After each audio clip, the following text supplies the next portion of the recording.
Halo guys, bersama saya lagi dalam ORAITNOPO channel. So dalam lawatan Presiden China ini, beberapa kementerian ya diinterview secara dekat oleh pihak media daripada China untuk mengetahui sejauh mana ya kerjasama itu boleh dilakukan, diteruskan, dibuat. Antaranya adalah Kementerian Pengangkutan YB Anthony Lok. Jadi kita boleh nampak YB Anthony Lok mengatakan bahawa kita memerlukan equipment ya daripada China untuk membina lebih banyak rails untuk menambah servis kepada rakyat Malaysia. Jadi menarik ya untuk saya bawakan bersama dengan anda interview ini. Jadi tanpa membuang masa, ayo kita tonton bersama video ini. What a beautiful view you have. Yes, in fact from here, this is the center of our rail system.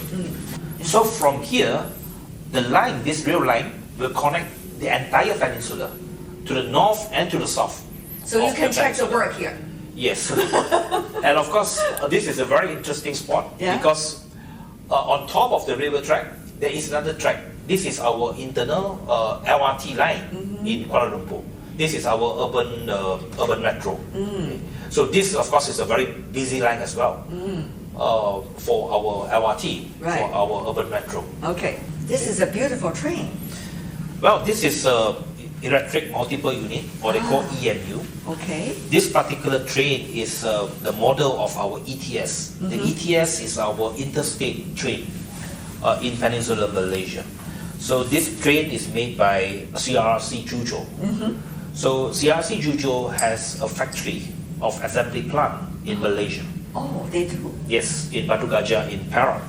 So most of our trains right now, we bought from CRRC, of course through tender, and they're very competitive. Most of the tender they won. And for this particular unit, it's for a very popular service called ETS. Right. And it has gone into the third generation right now. Before this, it connects between Kuala Lumpur and the north to Ipoh and to Penang in Butterworth, and all the way to the Malaysian-Thai border in Padang Besar. But we are purchasing more trains right now because we are starting a new service from Kuala Lumpur to the south, to Johor Bahru. I'm sure you have been on this kind of train many times. Yes, I have been. What is it like? Is it good to ride? Yeah, it's very good to ride, and this is one of our most popular service right now, and a very reliable service, and that's why we are purchasing more rolling stocks. And we have added another 12 sets of these trains, and we are looking for even more. So the collaboration between Malaysia and CRRC will, of course, going for long term, and we hope that we can have more trains. In fact, this model is only 3 cars, but it's actually, in fact, it was a 6-car set. So you have 6 of these cars. So this one is considered one car. So 2 car, 3 cars. This is a 3-car set. Right. But the actual one is a 6-car set. Wow. So out of the 6-car set, one of the set, what we have is a business class.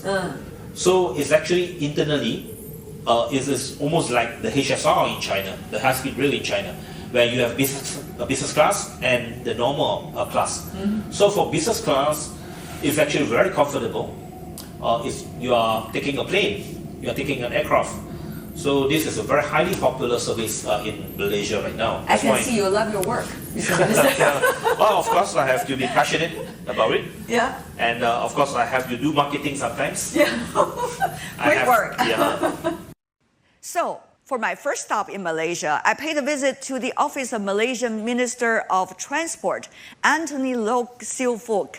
He gave me abundant, fresh information about the rail link and the significance of infrastructure cooperation between China and Malaysia. Chinese President Xi Jinping is to visit Malaysia. This is going to be an important visit. And according to the official information, it's going to take a few days. Yep. So it shows the significance of this visit. As the Minister of Transportation, how do you interpret this visit itself and also the significance of relations now between China and Malaysia?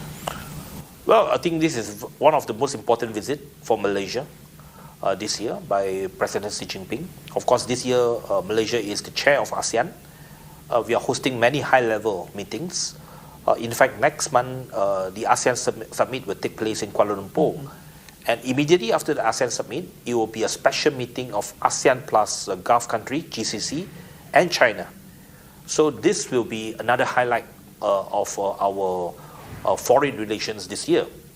But of course, the visit by President Xi before the ASEAN Summit is very significant, especially after what happened in the past 1 or 2 weeks.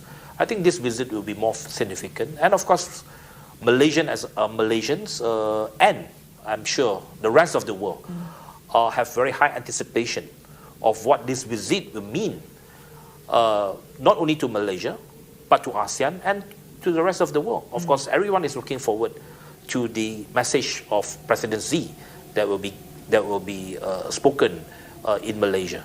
So, of course, we hope that China will remain an open trading economy. China will remain a trusted partner of the world. China will remain committed to the rule-based system of global trade. You probably have heard, right before President Xi made the trip to Southeast Asia, there was an important working meeting in China, focusing on China's relations with neighboring countries, in which Chinese President Xi Jinping talked about a community of shared future with neighboring countries. How do you see now, with the increasingly changing picture of the international backdrop, the neighborly relations between China and countries like Malaysia could play its role?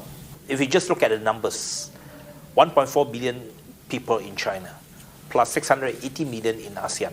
Just China plus ASEAN itself, we have 2 billion people, 2 billion population. Yeah. This is a huge market and a huge economic bloc that we have to develop.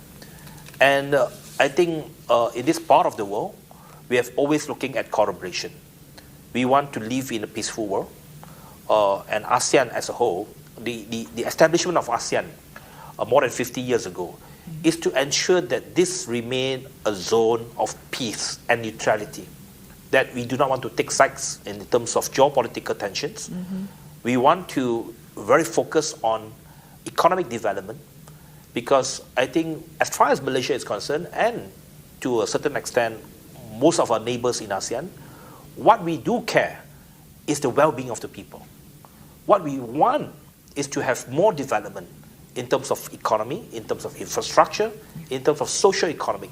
We want to bring up and uplift the status of our people and to the living standard of the people.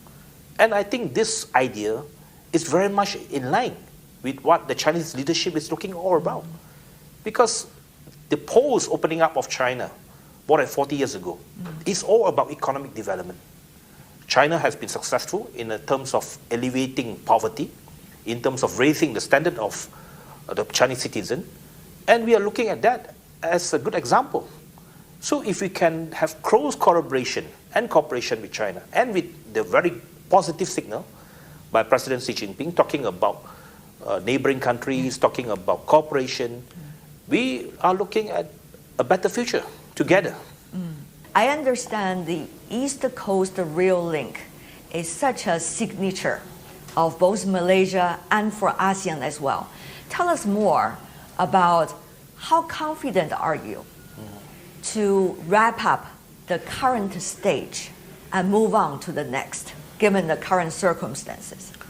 Well, the construction of the East Coast Rail Link is going very well. It's progressing smoothly. The project is undertaken by the Chinese government under the Belt and Road Initiative.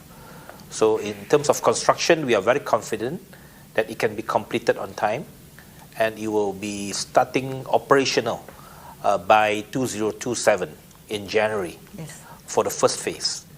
So As far as we are concerned, nothing will hold back in terms of operation. The project will definitely be completed and we have to start operating it. Of course, this is a long-term project.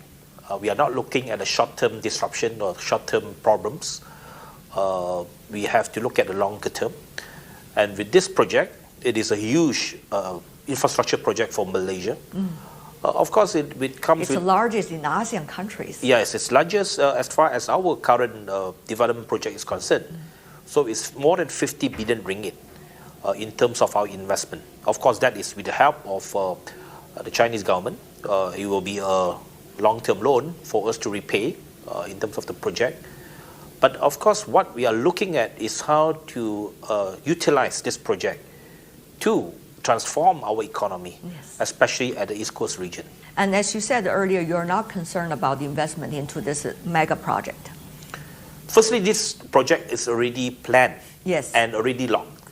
So this is a long-term commitment. I mean, we have an agreement with China to undertake the East Coast Rail Link project.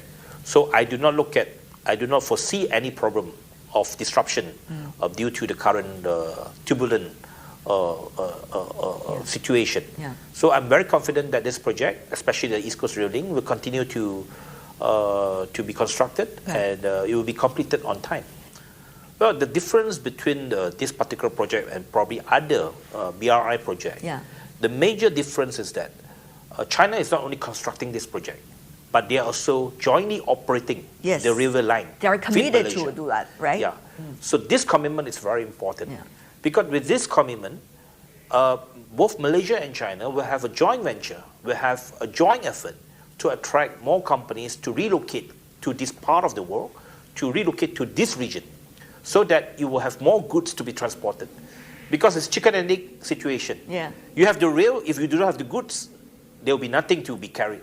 But if you have the goods without the rail sector, then there is no mode to transport those goods. 665 kilometers, think about that, how significant that will be to change people's lives. Tourism, mom and pop shops along the road, right? And not to mention the industrial parks already under plan. Well, of course, it travels across many regions of the country, many states, from the west coast to the east coast. In particularly, it will connect two major ports in Malaysia, from the Straits of Malacca towards South China Sea, from Port Klang to Kuantan Port. So what we are looking at this project, not just in terms of the economic spill, but the strategic interests of Malaysia and ASEAN going into future. What we are looking at is to enhance connectivity between sea and road, sea and land. So this concept, I know it is very popular in China, utilizing sea and land corridor so that you can enhance transport connectivity.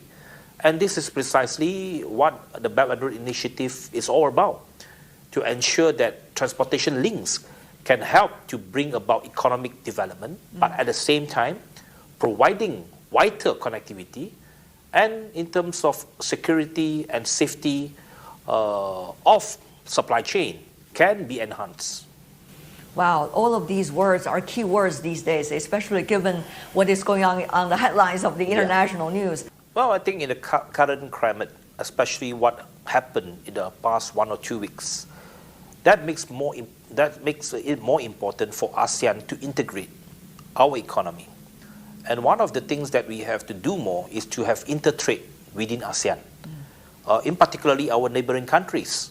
Malaysia has a border with Singapore in the south. We have a border with Thailand in the north. And in East Malaysia, we have border Indonesia. As far as Peninsular Malaysia is concerned, we are very vital in terms of geographical location. We connect Singapore to Thailand. And once we cross over to Thailand, it connects to the entire larger ASEAN continent. From Thailand, you can go to Laos, you can go to Myanmar, you can go to Cambodia, you can go to Vietnam, China, and Eurasia. So that is actually a very, very important link. So from Malaysia, from Peninsular Malaysia, which is of course in the middle of the Straits of Malacca, we can connect all the way to China through land, through rail. So rail connectivity is a major a boost and a major connectivity going forward. We know that rail development is progressing very well in China. Yes. And the development of China in the past 15 to 20 years is, of course, contributed by the rail development, especially high-speed rail and rail by cargo, cargo by rail. So this is what we are looking at to enhance cooperation with China. And one of the key area that we will focus on cooperation with China moving forward will be on rail development.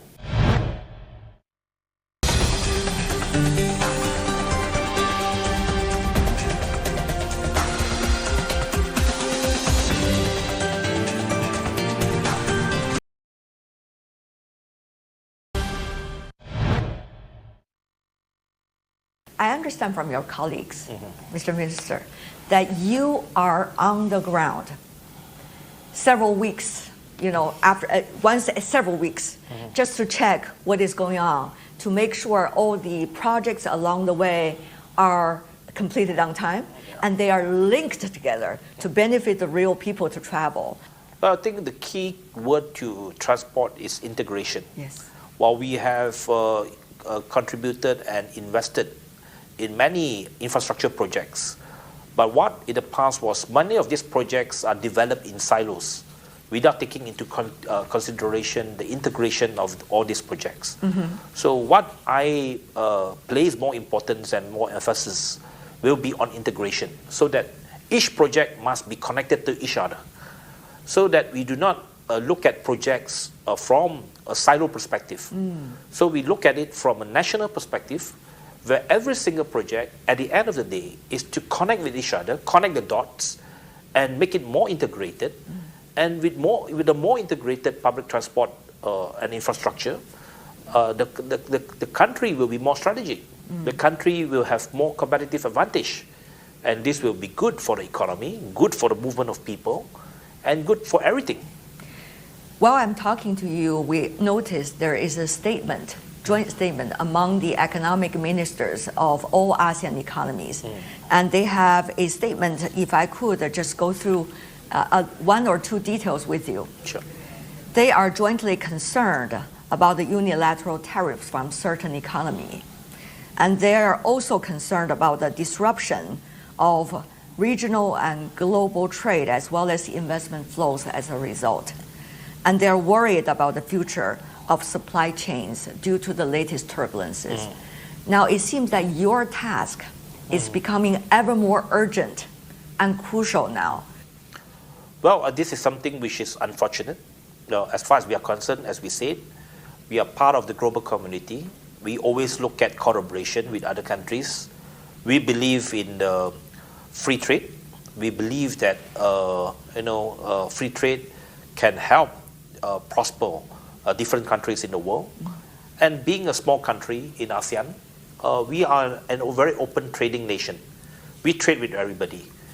And this is something which we have to keep as a principle of the country moving forward. While certain economies are looking inward, we cannot follow suit. We have to remain outward looking. We have to continue to look at more integration with other economies, looking for other partners to cooperate and to collaborate. And within ASEAN, as I mentioned earlier, we have to look at more intertrade within ASEAN. ASEAN has a population about 680 million, almost 700 million population. Half of it are below 30 years old. So this economic bloc must be developed together. And ASEAN immediate neighbor is China, with 1.3 billion people, or 1.4 billion people in China, plus 680 million. We have almost 2 billion people in this part of the world. So if we can integrate this economy more, this will be an important market. This will be a big market among ourselves. So I think one of the things that we have to look at is more intertrade within ASEAN and ASEAN with China. Plus that we have to look at more connectivity. As I said, supply chain, of course, is important, that we can look at how to make sure that our trade and our supply chain can be better interlinked within the continent, within the region. And one of the key things is that transport infrastructure. Yeah. Besides besides developing our ports and airports, we have to look at rail development. As I mentioned earlier, if we can connect all our railway track Together. within ASEAN continents, That would be amazing. that will be, helping to cut down costs, helping to cut down time of travel, and more importantly, it is part of our decarbonization agenda. Port connection is another thing of cooperation between China and Malaysia. How do you see it is going to graduate to its next stage of cooperation? Well, I think firstly, Malaysia and China, we do have a port alliance. Yes. So we have a good cooperation as far as our ports between the two countries. But definitely we are looking at more integration. And as far as Malaysian ports is concerned, we are all privatized ports. Most of our port operators are held by the private companies, with, of course, very strong participation from the government, through concession by the government.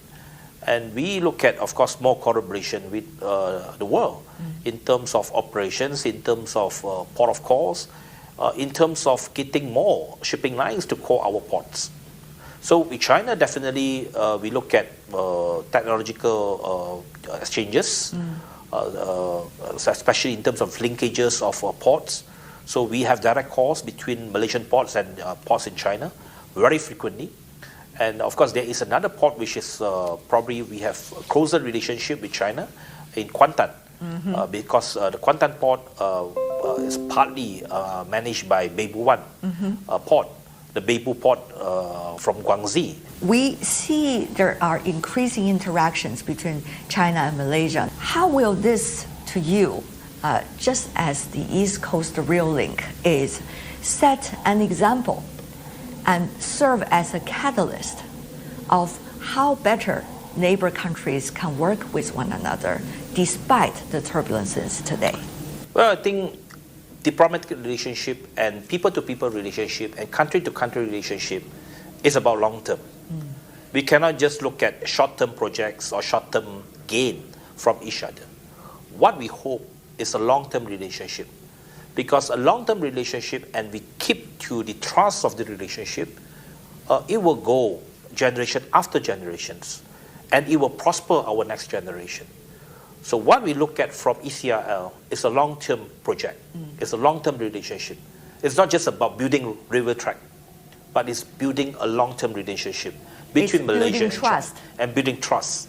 That's Building very important. businesses, Yeah. building the prosperity. So I think the values that we share, or what we can call this as an Asian values, is about trust. It's about building confidence in each other. We are not just looking at immediate gain. I mean, as far as good neighbors is concerned, sometimes you will gain a little bit more, sometimes you gain a little bit more. So we do not look at a zero-sum game. We do not look at killing each other. We do not look at making each other as an enemy, but as good neighbors, as friends, and as part of our family. And I think it's very important in this current climate that we have to create more positive vibes in the world. There's too much negativity right now. I think it's important that China plays that leadership role, and I'm sure that ASEAN will give our fullest cooperation and fullest trust in terms of building this relationship moving forward. Mr. Minister, after talking to you for almost 20 minutes, I really want to ask you this question. As the Minister of Transportation, who is key for the country's infrastructure, how resilient and stable you need to remain to be in order to encourage your team to work on projects that's really about the future of this country and even beyond? Well, as far as we are concerned, we have gone through many challenges as a country, and we look back at the history. Malaysia is a relatively very young country. We gained our independence in 1957, but as someone not that old, I learned from history, from textbook. I mean, we know that we have gone through many challenges before, in the 70s, in the 80s, and as far as I'm concerned, my immediate thought is what happened in 1997 during the Asian economic crisis. But as a whole, we weathered the crisis as a country. What lesson we learned is that, firstly, we must always remember, we must stay united and resilient as a country. Whatever challenges will be overcome if we keep the cohesion of the society together. And as far as infrastructure is concerned, it is long-term. We cannot just stop developing the country or stop building infrastructure for the country just because of some short-term shocks. So infrastructure is for the key development of the country for long-term. Yeah. So as far as I'm concerned, our work remains. Come what may, we have to keep building, keep developing, and to ensure that our projects can be completed on time. Mr. Minister, what a pleasure. Thank you so much. Thank you so much. Thank you.